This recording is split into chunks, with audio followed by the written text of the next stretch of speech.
Hello, this is Cam Stevens. My audience consists of Derek, my buddy, Raven, my buddy, that guy, and my fish.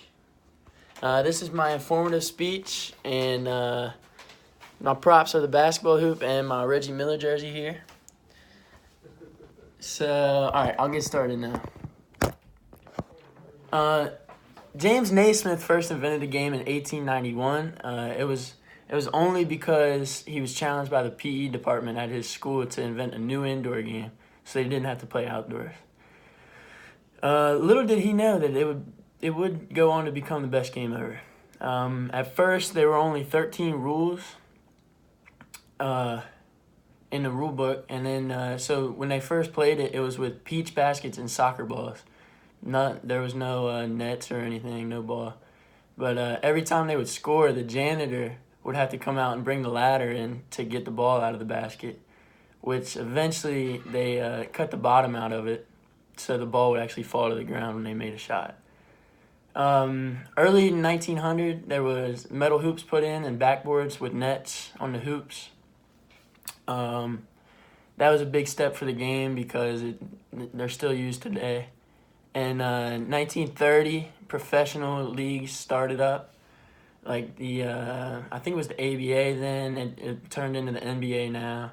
1936 was when it finally became an Olympic sport, and there was 20-some countries that participated in that first. Another big milestone for it was in 1940, the college tournament, the March Madness, which is the best basketball around. It started up then. The game's changed so much over time. Like when it first started, it was 9-on-9, and now it's 5-on-5. It was very slow pace. Like the first game was 2-2, and there was no tiebreaker, so it just ended in a tie. Scores now are in the hundreds. I mean, that's not surprising to see that. Any basket was worth 1 point when they started, so each game in the first game, each team scored 2 baskets, but now there's a 1-pointer, a 2-pointer, and a 3-pointer. The 3-point line was put in 1960, and like today, there's even talk about putting in a 4-point line.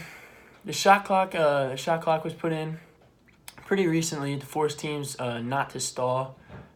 Yeah, it's a more exciting game that way. When Naismith also first invented it, there was no dribbling around, so you just kind of, like, you would just catch the ball and stand there and throw it to your teammate or shoot it. Now you have to dribble. Let's see, goaltending was allowed when it first came out too, but then players began to get more athletic and they evolved into freakish athletes, and now they banned that. Also, dunking was banned for 10 years, but that was because they felt dunking was like cheating, but they came to the realization that it was not. Also, believe it or not, coaches were not allowed until 1950, which that's pretty wild for me to think about.